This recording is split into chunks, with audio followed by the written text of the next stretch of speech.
सरकार देश चलाने के लिए हर साल जो खर्च करती है, हाँ। ओह, उसके आंकड़े देखकर किसी का भी दिमाग चकरा सकता है। हाँ, मतलब इतने बड़े देश में और इतने विशाल प्रशासनिक तंत्र में जरूरतें भी तो उतनी ही व्यापक होती हैं। बिल्कुल, रक्षा उपकरणों से लेकर रेलवे के भारी भरकम इंफ्रास्ट्रक्चर तक ये सब मैनेज करना आसान नहीं है।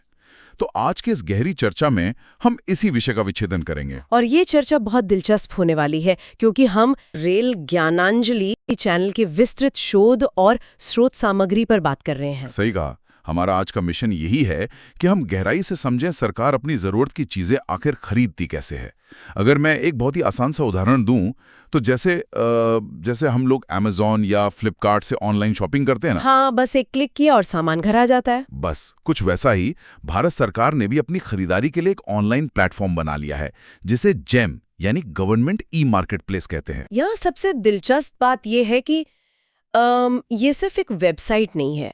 2016 में शुरू किया गया ये एक ऐसा सिस्टम है जिसने पुराने और क्या कहते हैं जटिल सरकारी ढर्रे को पूरी तरह से बदल कर रख दिया है। तो मतलब जो पुरानी व्यवस्था थी वो काफी सुस्त और अपारदर्शी थी। बहुत ज्यादा। ऐतिहासिक परिप्रेक्ष्य में देखें तो पहले सरकारी खरीद मुख्य रूप से directorate general of supplies and disposals, जिसे DGSND कहते थे जी। उसके रेट कॉन्ट्रैक्ट्स पर निर्भर थी। अच्छा, तो उसमें दिक्कत क्या थी? दिक्कत ये थी कि वो एक मैनुअल टेंडरिंग प्रोसेस था। इसमें इंफॉर्मेशन एसिमेट्री यानी जानकारी का भारी अभाव सबसे बड़ी बाधा थी। मतलब एक विभाग को पता ही नहीं होता था कि दूसरा विभाग क्या कर रहा है। बिल्कुल, एक ही मंत्रालय के अलग अलग विभागों को ये खबर नहीं होती थी कि देश के दूसरे हिस्से में वही सामान किस कीमत पर और किस वेंडर से खरीदा जा रहा है। ओह, तो इससे तो फिर भ्रष्टाचार और देरी की गुंजाइश बहुत बढ़ जाती होगी। फाइलें एक मेज से दूसरी मेज तक जाने में ही हफ्तों का समय ले लेती थीं। पर जेम ने आकर इस पूरे परिदृश्य में डेटा का मानकीकरण कर दिया। यही मानकीकरण सबसे दिलचस्प पहलू है। मैनुअल टेंडरिंग के दौर में कार्टेलाइजेशन या गुटबाजी की समस्या बहुत बड़ी थी ना। हाँ, लोकल वेंडर्स अक्सर आपस में मिलकर कीमतें तय कर लेते थे। क्योंकि किसी बाहरी या दूर बैठे प्रतिस्पर्धी के लिए भौतिक रूप से टेंडर के दस्तावेज खरीदना, उन्हें भरना और प्रक्रिया में भाग लेना व्यावहारिक ही नहीं था। सही कहा। और जेम ने इस भौगोलिक सीमा को पूरी तरह से मिटा दिया। तो क्या इसका मतलब यह है कि अब कोयम्बटूर का कोई छोटा निर्माता सीधे उत्तर रेलवे या रक्षा मंत्रालय को अपना माल सप्लाई कर सकता है बिना किसी बिचौलिए के, सीधे तौर पर? ये एक ऐसा ढांचागत बदलाव है जिसने सरकारी खरीद में प्रतिस्पर्धा के मायने ही बदल दिए हैं। लेकिन सरकार ने विभागों को इसके लिए राजी कैसे किया? मेरा मतलब है, सरकारी बाबू इतनी आसानी से तो नई चीजें नहीं अपनाते। ये बहुत अहम सवाल है। ऐसा नहीं था कि सरकार ने सिर्फ एक पोर्टल बना दिया और कहा कि मर्जी हो तो इस्तेमाल करो। तो फिर क्या किया गया? सरकार ने इसके लिए बाकायदा जनरल फाइनेंशियल रूल्स यानी GFR में संशोधन किया। नियम 149 जोड़ा गया। और ये नियम क्या कहता है? इस नियम के तहत सभी सरकारी विभागों के लिए जेम पर उपलब्ध वस्तुओं और सेवाओं की खरीद को अनिवार्य बना दिया गया। ओहो, मतलब कोई विकल्प ही नहीं छोड़ा। बिल्कुल नहीं। ये पूरी प्रशासनिक मशीनरी को एक स्पष्ट और कड़ा निर्देश था कि खरीद प्रक्रिया को इस पारदर्शी डिजिटल ढांचे पर ही लाया जाए। इसी अनिवार्यता ने जेम को आज दुनिया के सबसे बड़े सार्वजनिक खरीद पोर्टल्स में से एक बना दिया है। चलिए अब थोड़ा इसके काम करने के तरीके को डिकोड करते हैं। हाँ, पोर्टल पर मुख्य रूप से दो पक्ष होते हैं, बायर्स और सेलर्स। बायर्स यानी सरकारी विभाग और संगठन, और सेलर्स यानी वो कंपनियां या व्यापारी जो सामान बेचना चाहते हैं। सही। छोटे मूल्य की वस्तुओं के लिए सीधा डायरेक्ट परचेस का विकल्प होता है, जहां विभाग सीधे कैटलॉग से सामान चुन सकते हैं। जैसे हम कार्ट में सामान डालते हैं। लेकिन जहां खरीद का मूल्य बहुत अधिक होता है, वहां क्या होता है? वहां रिवर्स ऑक्शन और L1 यानी लोएस्ट बिडर जैसी प्रणालियों का उपयोग किया जाता है। स्रोत सामग्री में इस रिवर्स ऑक्शन का बहुत विस्तार से जिक्र है। ये मुझे बहुत रोचक लगा। रिवर्स ऑक्शन सार्वजनिक वित्त प्रबंधन का एक शानदार टूल है। नॉर्मल ऑक्शन में तो हम देखते हैं कि बोली ऊपर जाती है, जो ज्यादा पैसे देगा सामान उसका। पर रिवर्स ऑक्शन में इसका ठीक उल्टा होता है। सरकार अपनी जरूरत का विवरण और एक बेस प्राइस तय कर देती है। फिर जो सेलर्स पोर्टल पर रजिस्टर होते हैं, वे आपस में प्रतिस्पर्धा करते हैं। हाँ, एक सेलर अगर किसी प्रोजेक्ट के लिए 10 लाख की बोली लगाता है तो दूसरा उसे हासिल करने के लिए 9,90,000 की बोली लगाता है। अच्छा, तो कीमत नीचे की तरफ जाती है। बिल्कुल। और ये प्रक्रिया तब तक चलती है जब तक सबसे न्यूनतम और प्रतिस्पर्धी कीमत सामने नहीं आ जाती। ये डायनामिक प्राइसिंग मॉडल तो सरकारी खजाने के करोड़ों रुपया बचाता होगा। क्योंकि इसमें बिचौलियों का कमीशन और लोकल कार्टेल का प्रभाव पूरी तरह से शून्य हो जाता है। लेकिन यहाँ रिवर्स ऑक्शन के सिद्धांत को देखकर एक बहुत ही गंभीर और व्यवहारिक सवाल उठता है। कौन सा सवाल? जब विक्रेता केवल कीमत कम करने की अंधी दौड़ में लग जाते हैं तो क्या गुणवत्ता से समझौता नहीं होता?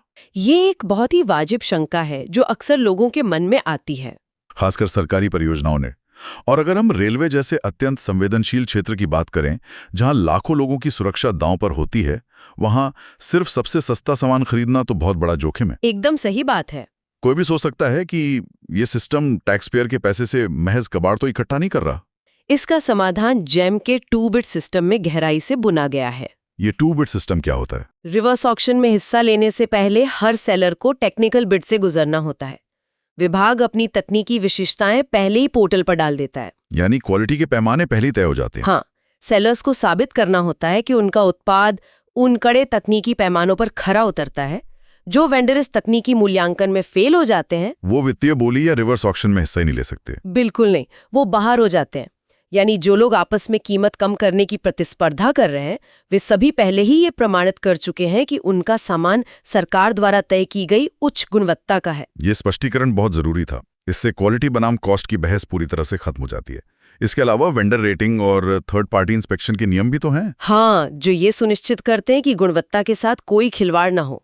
अब अगर हम फायदों की बात करें तो इस पोर्टल के 4 मुख्य फायदे क्या कहे जा सकते हैं? सबसे पहला है पारदर्शिता। पूरी प्रक्रिया ऑनलाइन होने के कारण हर कदम पर नजर रखी जा सकती है। दूसरा है समय की बचत। पुरानी टेंडर प्रक्रिया की तुलना में ये बहुत तेज है। तीसरा है बेहतर कीमत, जो हमने रिवर्स ऑक्शन के जरिए समझी। और चौथा, जो सबसे महत्वपूर्ण बिंदु है, छोटे व्यापारियों को अवसर। इस पर रेल ज्ञानांजलि की स्रोत सामग्री में बहुत जोर दिया गया है। सूक्ष्म, लघु और मध्यम उद्यमों यानी MSME का सरकारी खरीद में सीधा प्रवेश। पुरानी व्यवस्था में टेंडर डॉक्यूमेंट्स में टर्नओवर की शर्तें इतनी बेतुकी और कड़ी होती थीं कि छोटे व्यापारी पहले ही चरण में बाहर हो जाते थे। और अर्नेस्ट मनी डिपॉजिट यानी EMD के रूप में एक बड़ी रकम जमा करनी पड़ती थी ना? हाँ, जो छोटे व्यापारियों के वर्किंग कैपिटल को महीनों तक फंसा कर रखती थी। इसी कारण से कुछ बड़ी कंपनियों का एकाधिकार बन गया था। तो जेम ने इस परिदृश्य को कैसे बदला? जेम ने MSME के लिए एक लेवल प्लेइंग फील्ड तैयार किया। जो छोटे उद्यम पोर्टल पर पंजीकृत हैं, उन्हें टेंडर भरते समय EMD जमा करने से पूरी तरह छूट दे दी गई। ये तो बहुत बड़ी राहत है। इसके साथ ही उनके लिए पूर्व अनुभव और टर्नओवर की शर्तों में भी भारी ढील दी गई है। इसका सीधा असर ये हुआ है कि आज देश के छोटे शहरों के व्यापारी, बुनकर और छोटे मैन्युफैक्चरर्स सीधे रक्षा मंत्रालय और रेलवे को अपना माल सप्लाई कर रहे हैं। और पोर्टल पर API इंटीग्रेशन के जरिए सेलर्स का डेटा रियल टाइम में वेरीफाई होता है, जिससे कागजी कार्यवाही का बोझ लगभग खत्म हो गया है। अब रेल ज्ञानांजलि के मुख्य विषय यानी भारतीय रेलवे पर आते हैं। ये संगठन किसी भी खरीद प्रणाली के लिए दुनिया का सबसे बड़ा स्ट्रेस टेस्ट है। रेलवे का उदाहरण इस पूरी चर्चा का सबसे अहम हिस्सा है।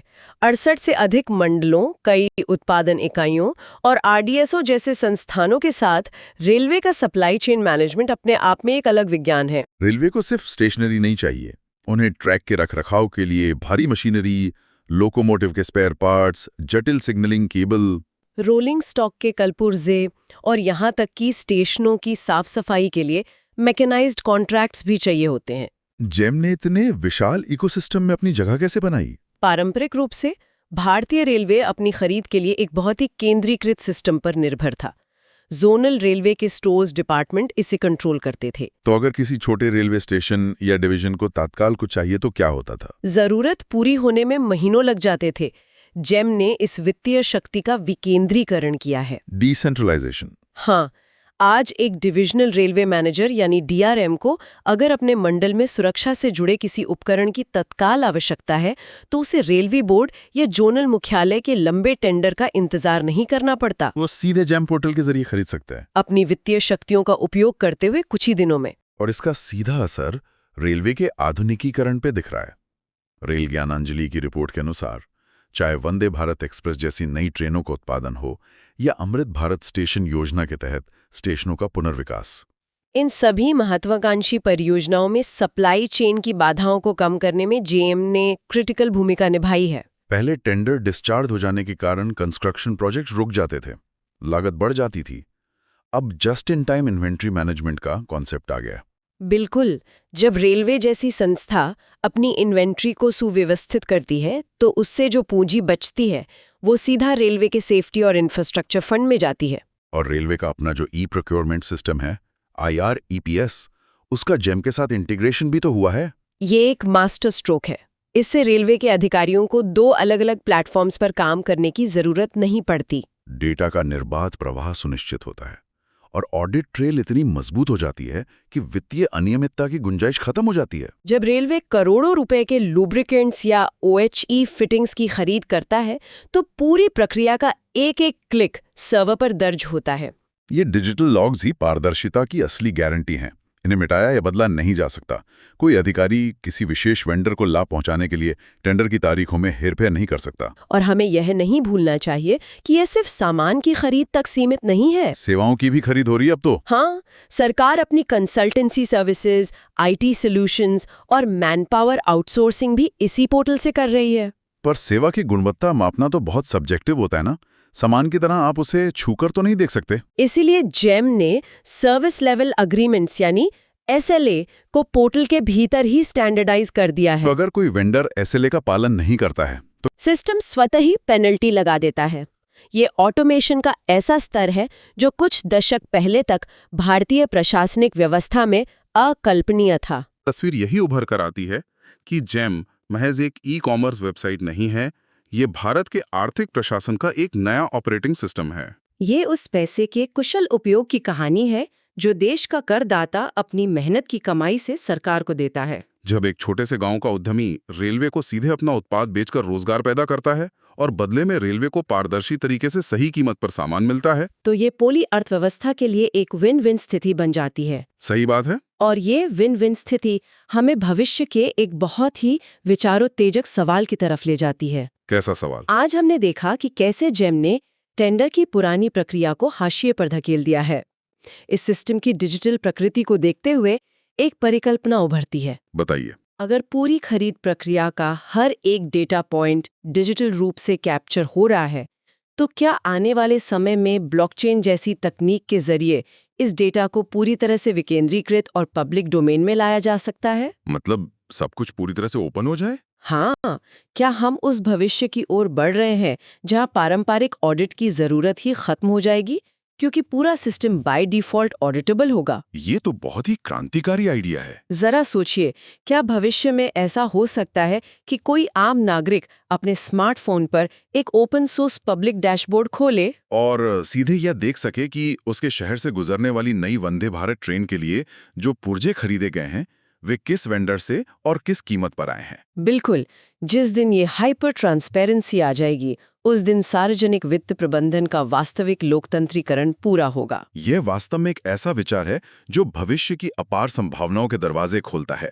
एक ऐसा सिस्टम जहां नागरिक सिर्फ करदाता न होकर वास्तविक अर्थों में एक सक्रिय ऑडिटर बन सके। बिल्कुल सही कहा। आज की इस विस्तृत गहरी चर्चा में हमने रेल ज्ञानांजलि के उस शोध को बारीकी से समझा जिसने ये स्पष्ट किया कि भारतीय रेलवे और संपूर्ण सरकारी तंत्र किस तरह इस डिजिटल मार्केटप्लेस के जरिए अपनी कार्य प्रणाली को अभूतपूर्व गति दे रहे हैं। तकनीक कैसे पुरानी रूढ़ियों को तोड़कर एक पारदर्शी, जवाबदेह और समावेशी अर्थव्यवस्था का निर्माण कर सकती है, जेम इसका एक जीवंत उदाहरण है। हम उम्मीद करते हैं कि अगली बार जब कोई भी नया सरकारी प्रोजेक्ट या रेलवे का नया इंफ्रास्ट्रक्चर बनेगा तो उस पर्दे के पीछे चल रही इस जटिल और पारदर्शी डिजिटल मशीनरी की अहमियत जरूर समझी जाएगी।